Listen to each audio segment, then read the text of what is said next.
What is up, my beautiful DDD fam?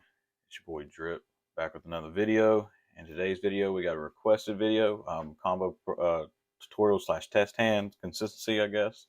I had a couple people want to see this, and I figured I'd just go ahead and make one anyways, because whether it's people being newly introduced to the deck or getting reacquainted to the deck, or just want to overall hear my thoughts and everything on this deck, because I know it's been a while. Let me move the camera a little bit. It's been a while since I've really talked about this deck, like actually broke it down in detail, my thought process on um, whether it's deck building or going through the combo, what I'm trying to get. One thing I will say ahead of time though is combo. What I've learned is like combo tutorials, like in certain situations, it's kind of like it could sometimes be situational because this deck likes to interact. It enjoys the interaction between your deck and your opponent's deck and your opponent's field. So when you're just playing solitaire basically by yourself, it can sometimes be look bricky, but it's really not. It just depends on whether or not if your opponent interacts with you, if that makes sense. So just keep that in mind when we go through this. If we draw certain cards and we are playing solitaire, so um, everything is situational, but I will break down what you can do with each card basically in my thought process, depending on the situation. But with that being said, guys, if you don't mind, please hit that like button. If you haven't already, hit the subscribe button. Last I checked, it was like 94% of you guys who watch my videos are returning members and are not subscribed. So please do myself and yourself a favor and please hit that like button. Please, I love you guys for it. Become part of the DDD fam. Also, check the description for all the ways to support me, whether it's PayPal, joining the Discord just to become closer to the DDD fam, or joining my Patreon and growing the family even further through that. If you want just to pick my brain on even more stuff, or you want just to be close to the fam or the merch or whatever the situation is, or you just want to get lessons from me or anything like that. That's all down there below too. So I greatly appreciate you all checking that out. But without further ado, let's go ahead and get into this. I won't keep you waiting. Um, but yes, if you've been a long time member of the channel, you know that I absolutely love this deck. I've played it for a long time, and I consider myself like a very skilled with shaddolls. And I don't know. I don't really I don't I've only lost, I think, off the top of my head, I think I have lost two mirror matches that I can think of, one or two. And this was back when this deck was like in its highest peak too. So I take a lot of pride in this deck. Not saying you can win them all, but it all just depends on like whatever you, if you see draw the cards, you draw the outs or whatever. So, um, but let's go ahead and get this started. All of these test hands are going to be as if we go first. Okay. So with this hand, what you basically can do is um, you can set up your Dogmatika plays, but you can also um, set up the window slash potential follow up.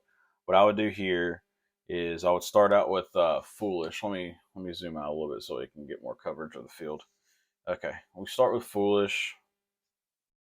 What I would Foolish here is I would probably Foolish the Windy, because you get the Windy and you can set the Beast to potential draw two. Um, Now, Windy effect. A lot of people would probably go and summon Hedgehog off of this to get instant access to the to set the Hedgehog. I mean, set the Hedgehog to get instant access to the Shaddoll Fusion, which is not necessarily a bad decision, because one thing I will say on a side note is the best way to play Shaddolls is you obviously utility and resource management, but you always want to grab what you don't have, for if that makes sense. So if you have a Shaddoll Fusion, you have your Shaddolls live, then you go and grab what you don't have, so like the L or the Resh or the Schism. But you also, in the same sense, want to play around as much as possible if you can. So you never really want to hard make Winda turn one, because there's too many like cards like Droplets, Imperm, Chalice, Dark Ruler, all that. You want them to play into Winda basically, instead of having to face it head on. Make them play into it.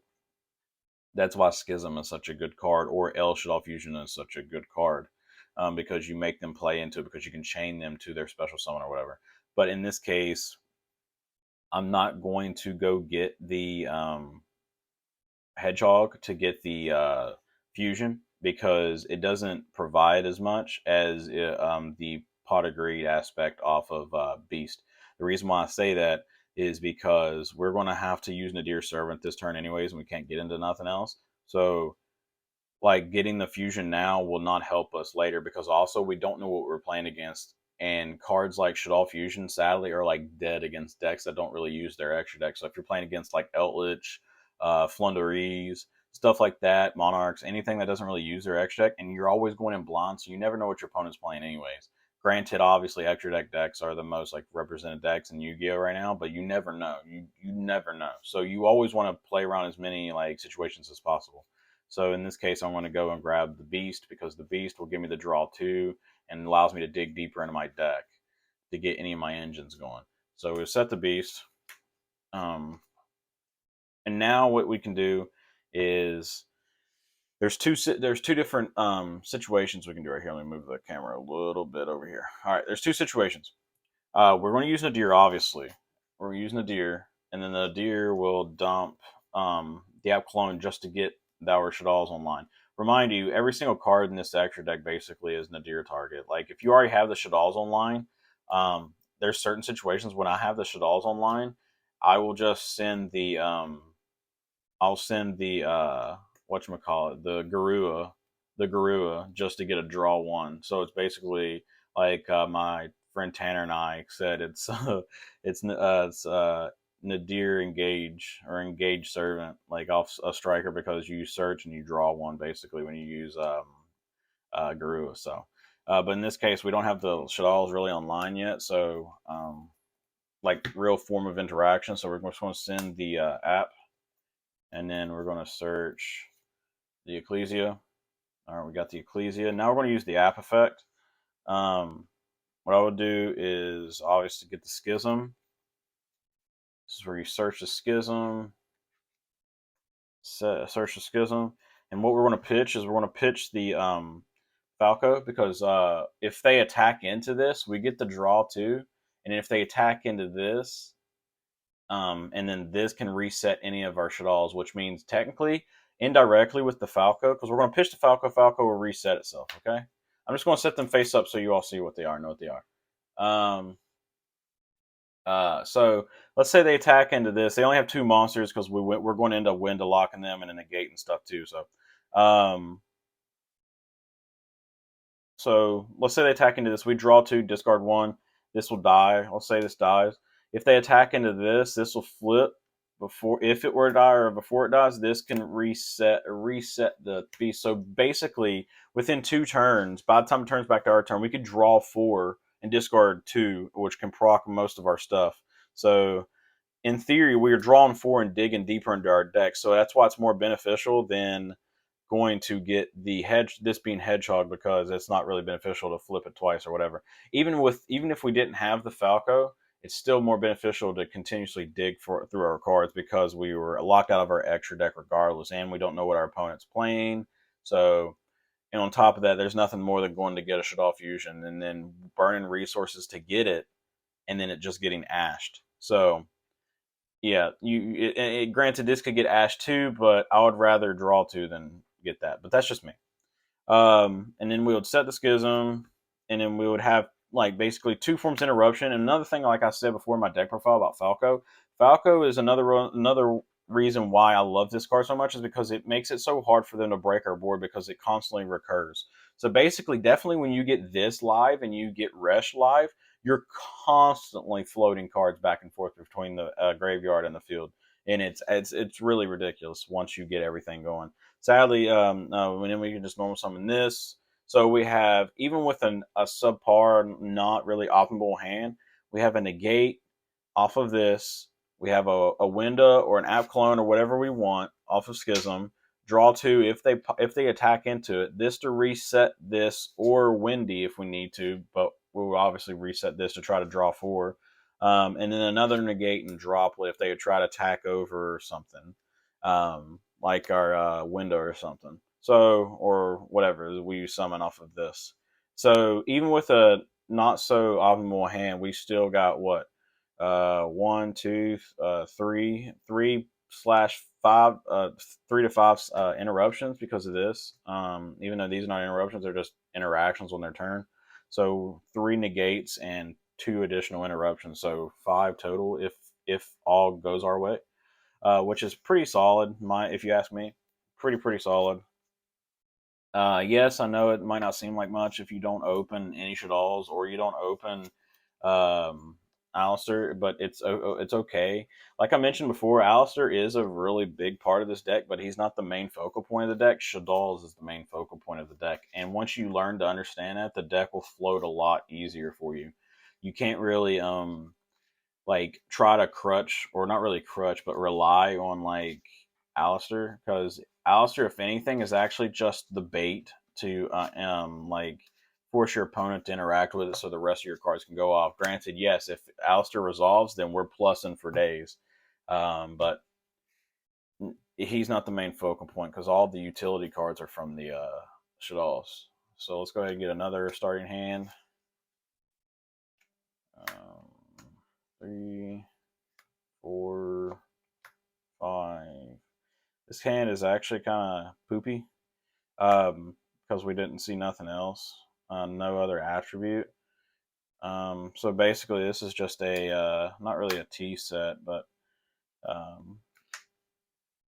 relying on what their interaction than actually being able to do something. Which obviously of this you would set the beast. Very subpar hand, but we can make it work.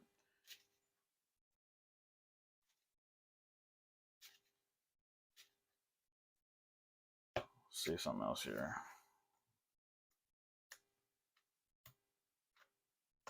See, this hand is actually really freaking cracked. Like, this hand is like broken. This hand is actually very broken. You use Meltdown, go and get your Alistair, the Invoker.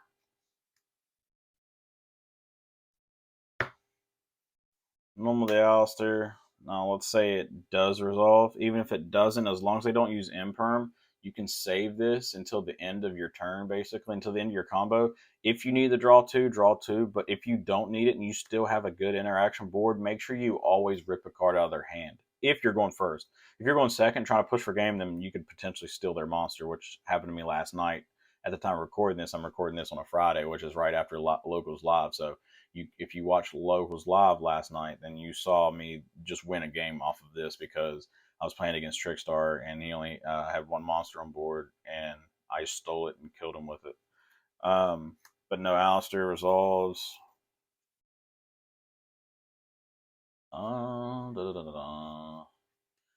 Get the invocation. Now we link the Alistair away.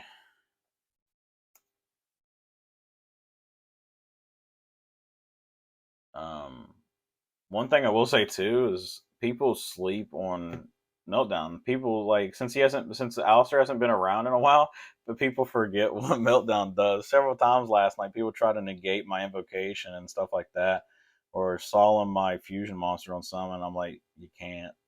Why not? Because of Meltdown. So remember that. Now what we can do here is a lot of people would try to shotgun this. But you actually want to go Shaddoll Fusion and then use the 1 in your hand and then the light to make your construct.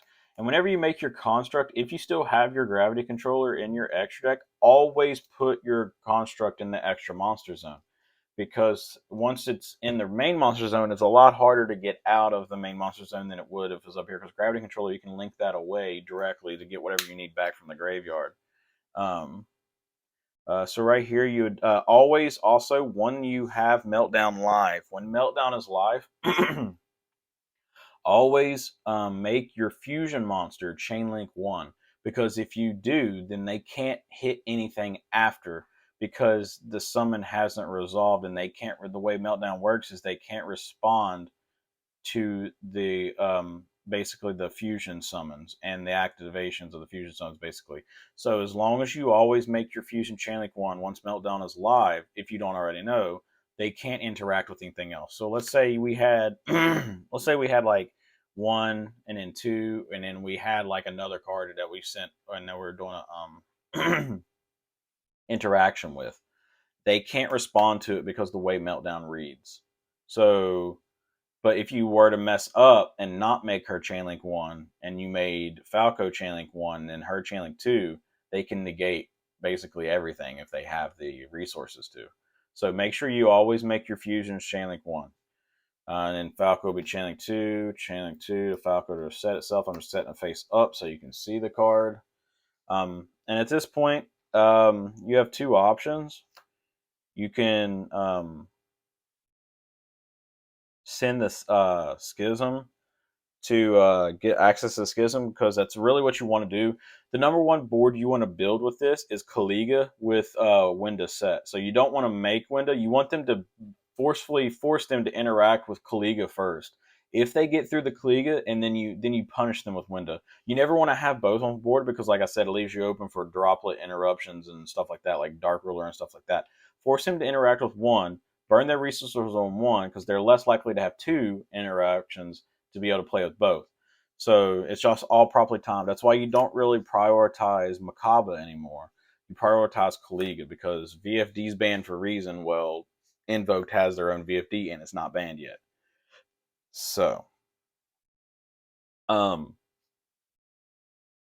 so I would go ahead and, instead of sending it directly, at this point, I'm going to, one, try to bait for hand traps, which I know it's kind of not so much of a smart idea, because if they hit this, then we don't really have window locked. So I want to send a Squam, test for hand traps, and if they don't hit it, then we're good. And then we just use Squam to send the Schism. Now the reason, because another reason too, you can possibly get away with Squamas, because if you normal Alistair and they don't hit him, then likelihood of them having a hand trap or an Ash or something like that is very slim. Because the way the meme goes, and the way like the community, Yu-Gi-Oh community has like put not really a target on Alistair's back. It's just whenever somebody sees that card, they all thought process of strategy or anything like that completely goes out of the window, unless you play the deck and you know the deck.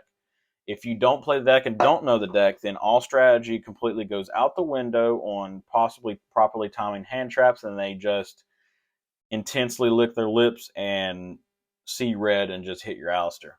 So if they don't hit your Alistair, the likelihood of them having a hand trap is very slim. So now what we can do is we will link this away for the gravity controller. And now Construct's effect can add back the Schism. And then now this is where we go. Because another reason why we send Squam is Squam will give us a free dark target, if that makes sense. So now we go Invocation. Invocation to banish the Squam, because Squam's not really needed anymore. And then the Alistair, the Invoker, for our Invoked Kaliga. Now our Graveyard effect, Invocation to shuffle itself back to the deck to add our banished Alistair back to our hand for our follow-up, or to buff our fusion monster's attack on our opponent's turn to prevent them to attack over. Now, if we set the droplets, so what this interaction does is this leaves this in our hand. If they didn't hand trap us, then we have this for free for next turn.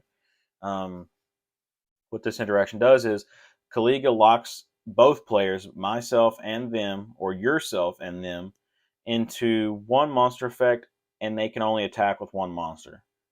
And then droplets is obviously droplets. This, if they attack into this with the main monster zone, this cannot die by battle from monsters in the main monster zone. If it battles a monster from the extra deck, damage step bounces themselves back. So it bounces itself and the monster in their extra monster zone back to the extra deck. And then Falco obviously will reset anything, which in this case, if you hits it, then you can reset the construct. Just set the construct basically, and if they attack into it, then they just get punished. And then Schism makes anything. We only have access. Well, we can still make Winda or Abcalone or another construct, whatever you want to use, whatever you want to make. But Windows obviously going to be your win con. But yeah, but you have to make sure you properly time this. If they don't deal with Kaliga, do not shotgun the Schism.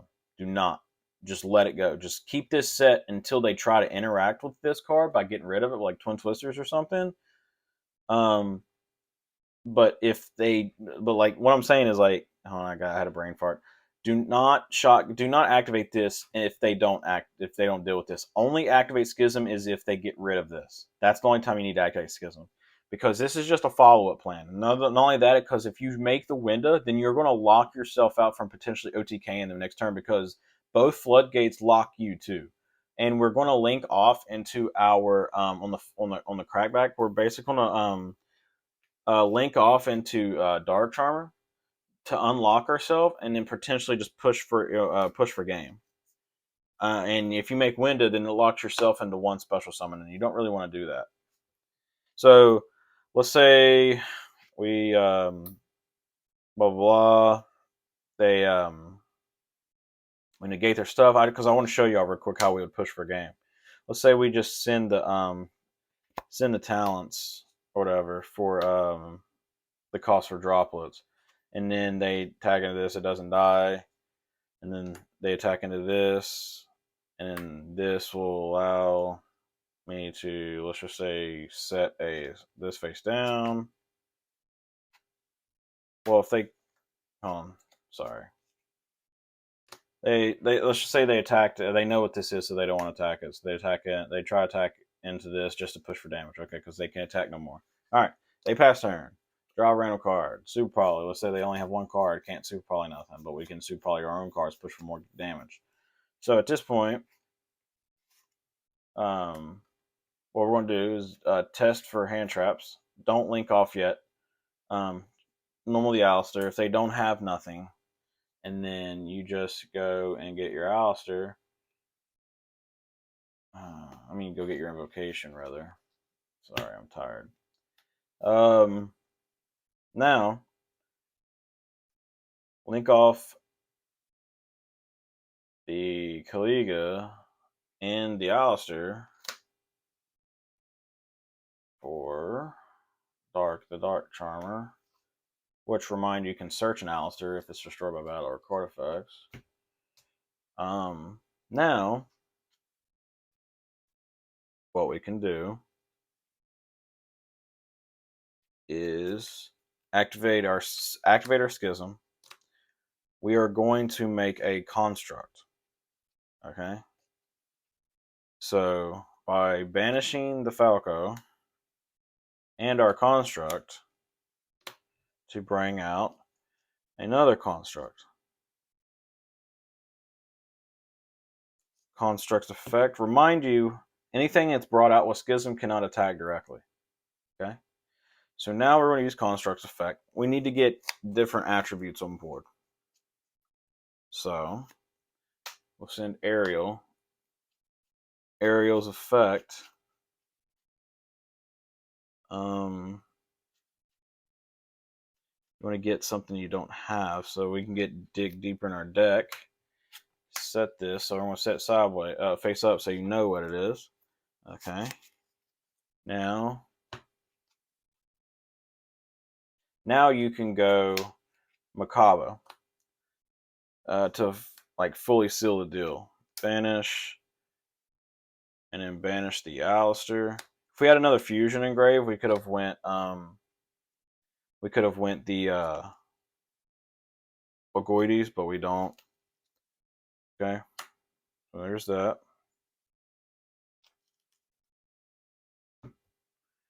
So now we can use the invocation effect, shuffle it back, add the Alistair back. So our hand is Alistair and Super Poly. Now, so let's just pretend they have one monster on the board, okay? Just one monster.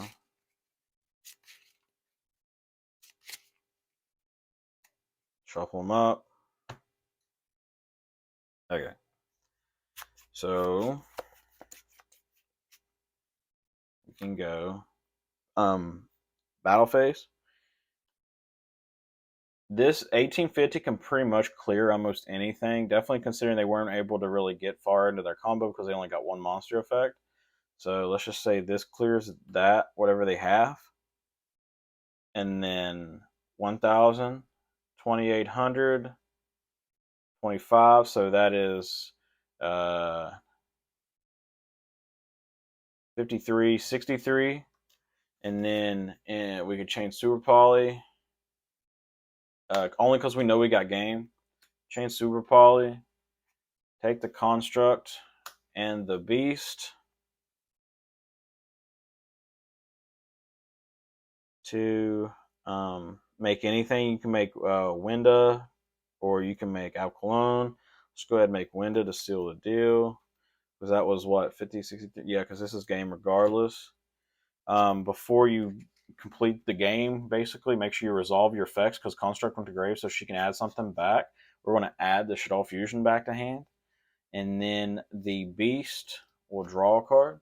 So we draw a card. Oh, we forgot to shuffle our invocation back, but it doesn't really matter. It's a random card, another Super Poly. And then just attack directly for game with the window. That's just one point of interaction that you could. That's how you basically kill with the deck. You slow the tempo of the game down, and then you just kill on the follow up. That's why, like, you don't go Macabre straight ahead because Macabre can only interact so much with your opponent until it's just not enough. As of where Kaliga can straight out just win games. I'll do a test hand with the God hand, basically, like the 3-card combo, basically. All right, so the 3-ish card combo would be Alistair or Meltdown, either or. Nadir Servant, and then like any shaddoll.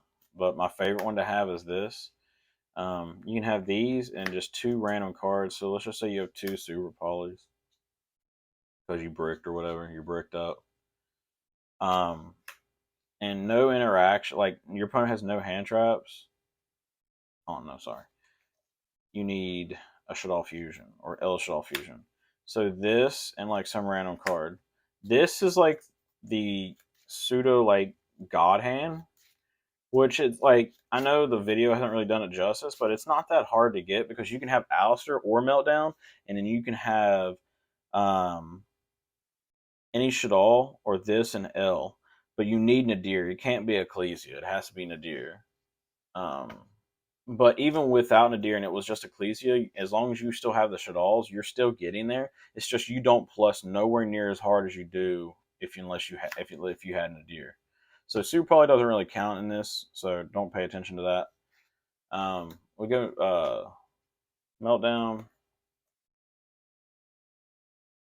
get the Alistair, normal the Alistair boy. Fact to go and get our invocation. Sorry guys, I'm trying to speed up. Link it off. Moonlight Maiden, just because we need a light. That's all she's really there for, by the way, if you didn't already know. Now we go to Shaddoll place, because we have the Shaddoll Fusion. We use the Windy. Take that. Shaddoll and a light. We'll make the Construct. Alright, I have my Constructs over here. Make the Construct. Now you chain block. Remember what I said before, always make your fusion chain link 1 so it cannot be, none of your stuff can be interacted with. Chain link 1 construct, chain link 2 windy. Okay. Now you go get something you don't have. Now that you definitely have a shaddoll fusion and rotation, you don't have to worry about getting a shaddoll fusion. So you can like stress free go get beast, because all these cards having flip effects. I'm gonna leave it face up like always so you see. All these cards having flip effects makes it difficult for your opponent what to hit, because whatever they do, they're either going to get their board broken or you're just going to plus, because that's how shadolls are built. And then construct will resolve. Construct will resolve to send whatever you need basically at this point. So at this point, to have a more interaction with your opponent's board, you need Schism. The only reason I'm prioritizing Schism over L right now is because Schism can work with my field or my grave to make any of my fusions, whether it's Construct, Window, or App Clone, as of where my board might only allow me to make App Clone or Window. Not even App Clone, Window, because I don't have the other attributes necessary in order to do so. So now what we're going to do is we're going to link away that for the gravity controller. Construct's effect and graves until sent to the graveyard will add anything back that's like spell or trap wise. So we're going to add back the Schism, so we don't need to worry about it. We got access to it now. Now what we can do is, I know a lot of people are like, well, this kind of plays in the nib. Yeah, it does, but like, if you have the Schism, it doesn't matter. Definitely if you did have Super Poly, but this is just a random card, so it doesn't matter right now. But what we'll do now is we can go Kliga, banish that, and then banish this, because you can banish from the field too, to make, did I keep it over here? Yes, I did. The Kliga.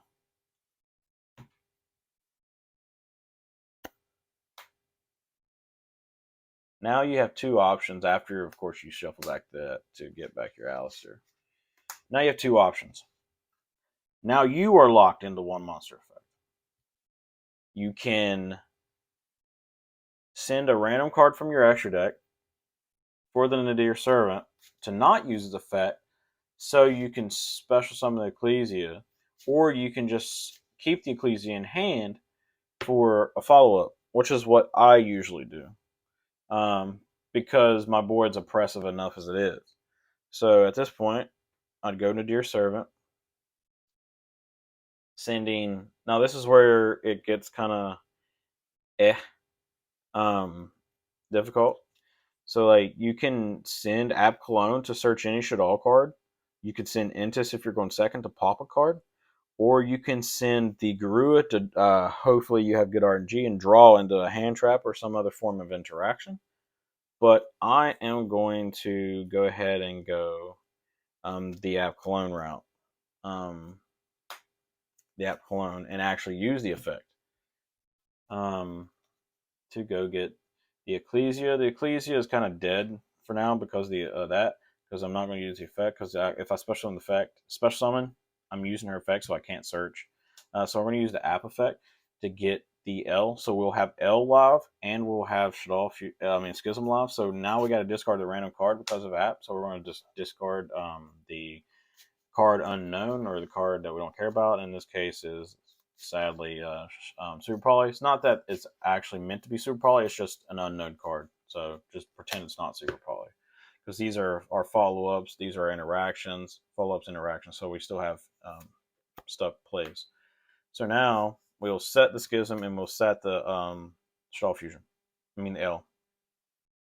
Remember, just like before, always keep this Schism interaction for later, or as long as you can hold it.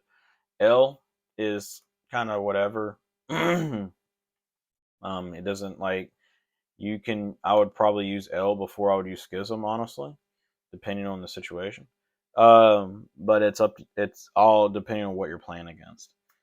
because this can interact with your graveyard. This can just interact with your hand and field. So basically, you got all bases covered to make almost anything you need to make. So what does this board do? Well, like I said, they only get one monster they can attack with and one monster effect. They attack into this. I draw 2, discard 1. I can make Winda or Construct with this because we have a light and then shaddolls. This can make Winda, Construct, or Ab Cologne because of our graveyard. Ab Cologne requires should also 2 different attributes. So, and then this can buff any of my fusions if they try to attack over it. So there's a lot of interaction, but like I said, the moral of the story, what the deck you want to do is whenever you're going through your combo, always prioritize Kaliga over Makaba, like I said. So this is basically just a recap. Always prioritize Kaliga over Makaba. Sit on the Schism as long as you can. Never play in. Let them play into Winda instead of you playing into Winda. Basically, if that makes sense. I know it's kind of confusing and kind of makes no sense, but moral of the story: you want to sit on Winda. You don't want to hard make it and leave it out there just to get negated. Then, always when you're playing your combo, go get what you don't have. Go get what you don't have. So if you don't have Shaddoll Fusion, go get Shaddoll Fusion. If the situation is awkward, like the first test hand, always prioritize Beast. Always prioritize Beast. I know a lot of people were like, well, don't always prioritize Beast because Beast is just RNG based. I get that. I really do. But in certain situations, if your stuff's not going to float enough and you know you're playing against the top heavy deck, this would kind of help you. But that's just me. So, but even if you don't go get Beast, just listen to me when I say go get what you don't have. So if you don't have a fusion, go get fusion. If you need to get into your Alistair engine or your Dogmatika engine, go Beast. Always go get the other, and always try to do whatever is necessary to help your stuff float. As in prioritizing Resh, go getting Resh, go get Schism, stuff like that. Always prioritize go getting what you don't have. And if you do that, then the deck will work wonders for you.